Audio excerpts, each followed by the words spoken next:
नमस्कार विद्यार्थी मित्रांनो, आज आपण इयत्ता 6वी बुद्धिमत्ता या विषयातील प्रकरण दुसरे समसंबंध हा घटक आपण अभ्यासणार आहोत. ओके, तर समसंबंध या घटकामध्ये काय काय असतं? तर समसंबंध म्हणजे काय? तर समसंबंध म्हणजे साम्यता, सारखेपण. यामध्ये काय असतो? पहिल्या पदाचा दुसऱ्या पदाशी संबंध असतो, तसंच तिसऱ्या पदाचा चौथ्या पदाशी देखील संबंध असतो. तो शोधून आपल्याला चौथं पद आपल्याला शोधायचं असतं. यामध्ये 3 प्रकारचे प्रश्न आपल्याला विचारले जातात: शब्दसंग्रह, संख्या आणि आकृत्या. या आकृत्यामध्ये देखील आणि संख्यामध्ये देखील अशाच प्रकारचे समान संबंध असू शकतात. मग शब्दसंग्रहामध्ये कशा स्वरूपाचे प्रश्न विचारले जातात? मग शब्दामध्ये रंग, रूप, गुणधर्म, आकार, चव, क्रम, त्यांचा स्थान, दर्जा, विशिष्ट क्रम असं काहीतरी साम्य किंवा विरोध दाखवला जातो आणि मग जी बाब आपल्याला अपेक्षित आहे ती शोधून आपल्याला उत्तराचा पर्याय क्रमांक लिहायचा असतो. तर बघा, पान नंबर 257 वर आहे आपला स्वाध्याय सोडूया. प्रश्न क्रमांक 1 ते 15.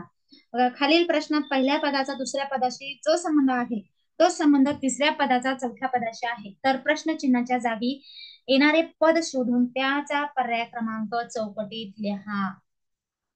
बघा, आता पहिला प्रश्न बघा काय आहे? गंगा नदी, तर अरबी. मग गंगा ही काय आहे? नदी आहे. तर अरबी काय आहे? समुद्र, जहाज, शीर की सरोवर?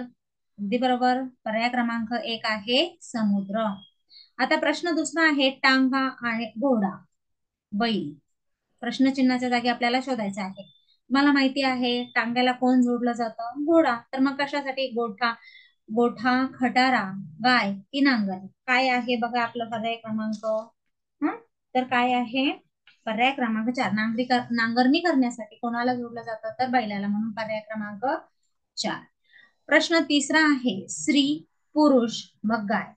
बघा, इथे लिंग बदललेलं आहे, स्त्री पुरुष. तर मग गायचं काय येणार आहे? बैल, दूध, चारा की वासरू? गायचं येणार आहे बैल. पुस्तक, वाचन. पुस्तक आपण वाचनासाठी वापरतो, तो वही कशासाठी वापरतो? पाने, लेखन, पेन की पाठांतर? वही आपण लेखनासाठी वापरतो, पर्याय क्रमांक 2. बघा, ओळख, मैत्री, व राग. एकमेकांची ओळख झाली की मैत्री होते. मग राग आल्यावर काय होतं? प्रेम, लोभ, दोस्ती की भांडण? आपण रागावल्यावर आपण काय करतो? मग भांडण. प्रश्न पर्याय क्रमांक 4 हे उत्तर बरोबर आहे. पुढचा प्रश्न पहा, प्रश्न क्रमांक 6.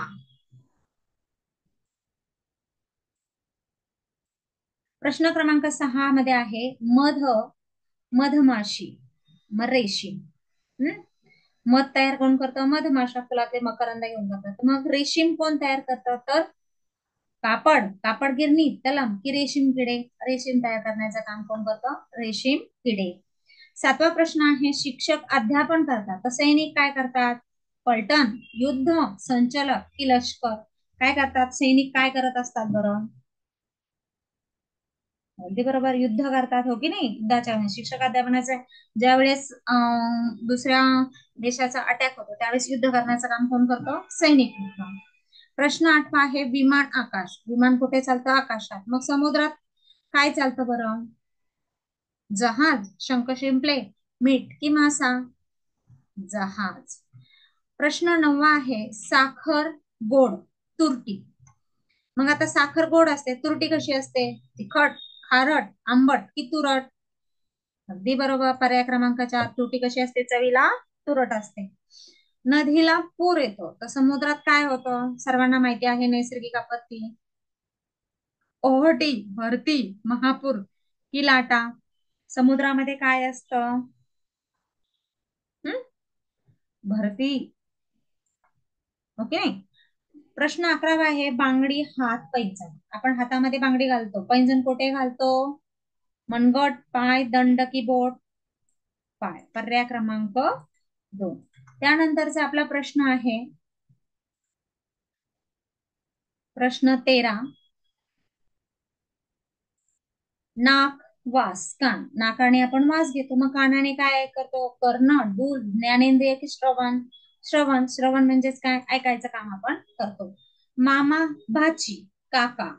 मग भाचा, पुतण्या, लेक की पुतणी? काय येणार आहे सांगा?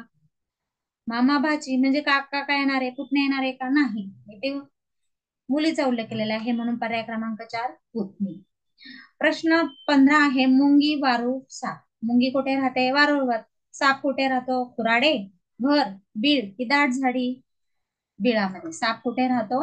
बिळामध्ये. समजलं सर्वांना? शब्दसंग्रहामध्ये कशा स्वरूपाचा साम्यपणा असतो आणि आपल्याला तिसऱ्या पदाचा संबंध शोधून चौथं पद आपल्याला हे शोधायचं असतं. आता 2.2 आहे पहा आपलं संख्या. आता मग संख्यामध्ये काय असतं? या प्रकारच्या समसंबंधातील प्रश्न प्रकारात यामध्ये पहिल्या संख्येचा दुसऱ्या संख्येशी संबंध असतो, त्याचप्रमाणे तिसऱ्या पदाचा देखील चौथ्या संख्येशी संबंध असतो. मग ह्यामध्ये आपल्याला कशा स्वरूपाचे प्रश्न विचारले जातात?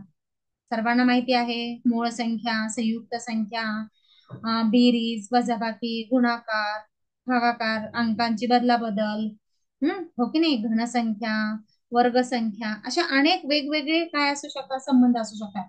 आणि अशा तऱ्हेने आपल्याला काय करायचं असतं? प्रश्नातील संबंध लक्षात घेऊन मग तो आपल्याला बरोबर प्रश्नचिन्हाच्या जागी येणारा पर्याय शोधायचा असतो. आता आपण सोडूयात स्वाध्याय. प्रश्न क्रमांक पहिला बघा. प्रश्न क्रमांक पहिला आहे 24 10 मग 36. मग काय येणार आहे? 24 10 आणि 36.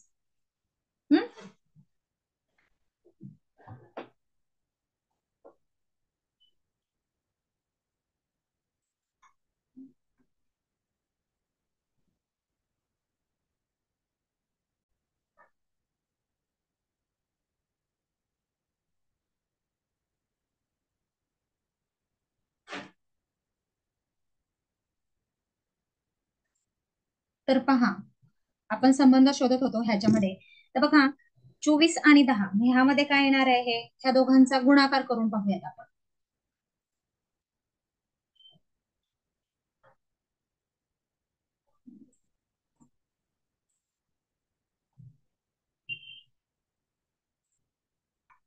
ओके. तर बघा 4 दुणे किती येतात? 8. 8 मध्ये आपण किती मिळवले? 2 मिळवले. तर उत्तर किती येतं? 10. तसंच त्याप्रमाणे 3 त्रिक 3 स 18, हो की नाही? 18 मध्ये येणार, 18 मध्ये जर आपण 2 मिळवले तर उत्तर काय येणार आहे? 20. म्हणून पर्याय क्रमांक 4. समजले सर्वांना? ओके. त्यानंतर दुसरा प्रश्न आहे 4 16. 4चा वर्ग किती आहे? 16. मग 3चा वर्ग किती येणार आहे? 9. पर्याय क्रमांक 3. प्रश्न तिसरा आहे बघा 13 15. मग 13 आणि 15 मध्ये कितीचा डिफरन्स आहे? 15 वजा त्याला 2चा. मग इथे पण कोणती संख्या येणार आहे? 13 2 15, 23 2 25. किती येणार आहे? प्रश्नचिन्हाच्या जागी आपला पर्याय क्रमांक 2 25. ओके. समजले सर्वांना? त्यानंतर प्रश्न चौथा आहे बघा 11 33 मग 17. मग इथे लगेच लक्षात येतं 11 त्रिक 33. मग 17 त्रिक किती येणार आहे? 17 त्रिक 51. पर्याय क्रमांक 2. 5चा वर्ग 25 आहे इथे. मग 7चा वर्ग किती येणार आहे? 49. 6वा प्रश्न आहे 5 30 आणि 7. मग काय येणार आहे? बघा 5च्या पाढ्यात 30 आहेत. 5 30. आता 7 चौकून 42 इथे नाही आहेत. मग 7च्या पाढ्यातली संख्या कोणती आहे? बघा बरं. 55 56 53 57. मग 7ने कोणत्या संख्येला भाग जातो? तर 56ला. म्हणून पर्याय क्रमांक 2 56. पुढे आहे प्रश्न 7वा. प्रश्न बघा 7वा आहे 40 10 मग 80. 40 मधनं 10 वजा केल्यावर किती येतात? 30. हो की नाही? आता मग 80 मधनं आपण 30 वजा करून पाहूया. कोणती संख्या येईल? तर कोणती संख्या येते? 50. पर्याय क्रमांक 1. तर पुढे आहे 9 त्रिक 27. मग कोणते त्रिक 42 येईल? 13 त्रिक 39, 14 त्रिक 42. म्हणून पर्याय क्रमांक 2 हे त्याचं अचूक उत्तर आहे. बघा पुढचा प्रश्न आहे आपला 9वा. ते 1 1 मग 5. ऑप्शन मध्ये पाहायचं काय आहे बघा. तर काय येईल ते? घन संख्या. 1चा घन 1 आहे. तर 5चा घन किती आहे? 125. पर्याय क्रमांक 3. 20 42. आता मग इथे काय आहे? 20 42 आणि मग 15. आता कोणता संबंध इथे लावता येईल बघा बरं. 20 42, 20 दूने 40, 40 आणि 2 42. मग इथे करून पाहायचा किती येतं बरं. 15 गुणिले 2 30, आणि 30मध्ये 2 जर मिळालं तर किती येतात 32. म्हणून काय येतंय ऑप्शन क्रमांक 4. समजलंय सर्वांना. इथे पण तसंच आहे. 23 दूने 46, मग 25 दूने किती येणार 50. हम्म. येते 78 76. 78 मधनं 2 वजा केल्यावर 76 येतात. मग 84 मधनं 2 वजा केल्यावर किती उत्तर येणार आहे तर 82. समजलंय सर्वांना. आता बघा शब्दसंग्रह आपण पाहिला. आता अं, संख्यांचं सुद्धा आपण पाहिलं. तर पुढे आपण पाहूयात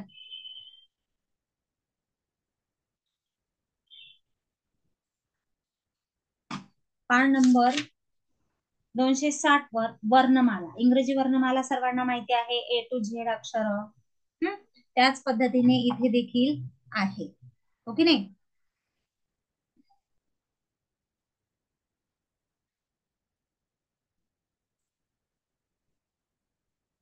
तर बघा पहिला प्रश्न आहे DEF HIJ.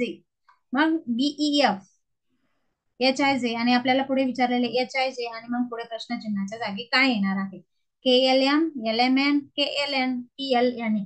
बघा यामध्ये काय आहे DEF ABCDEFG. जी सोडलाय इथे फक्त.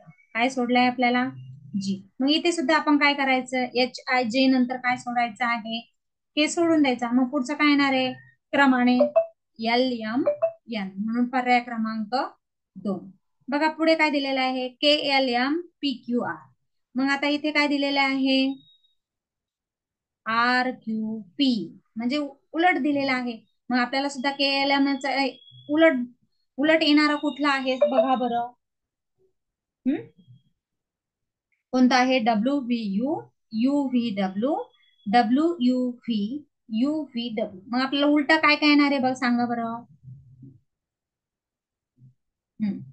क्रमाने काय येतो UVW. मग याचा उलट काय होणार आहे WVE.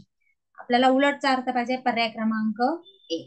प्रश्न तिसरा आहे CEG FHJ. मग इथे काय येणार आहे तर पुढे आलेला आहे IKF.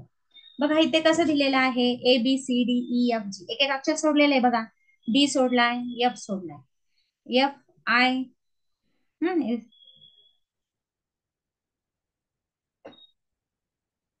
इथे पण सोडलाय GI.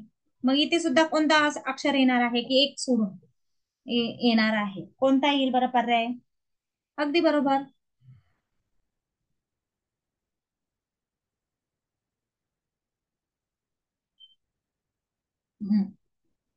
तर काय येणार आहे FHJ. FHI येणार नाही EGI येणार नाही GIK देखील येणार नाही. तर काय येणार आहे एक एक अक्षर सोडून आपला येणार आहे. तर समजलं सर्वांना.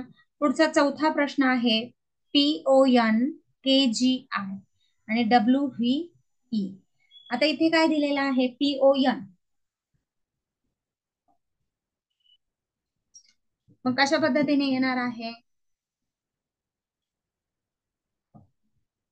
तर त्याचं उत्तर येणार आहे बघा RPQ IJK. उलटा आलेला आहे. मग उलटा कोणता येतो आहे बघा बरं.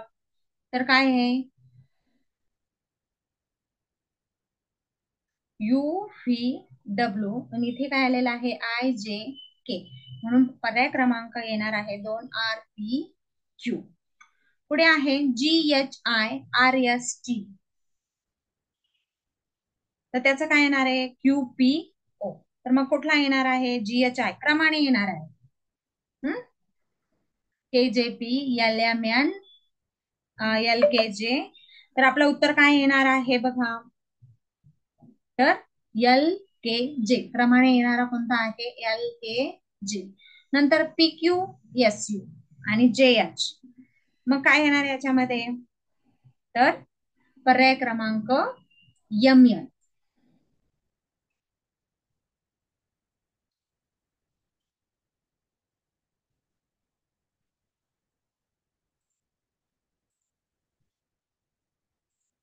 बघा आता आपण शब्दसंग्रह पाहिला, अक्षरमाला पाहिली, संख्या पाहिली आहे. हा समजलंय सर्वांना. तर बघा पुढील अक्षरे व संख्या आणि पुढे राहिलेला आहे संख्या व चिन्हे हा घटक आपण काय करूयात पुढच्या तासाला अभ्यासेल. अगोदर आकृत्या एकदा पाहून घेऊयात आपण.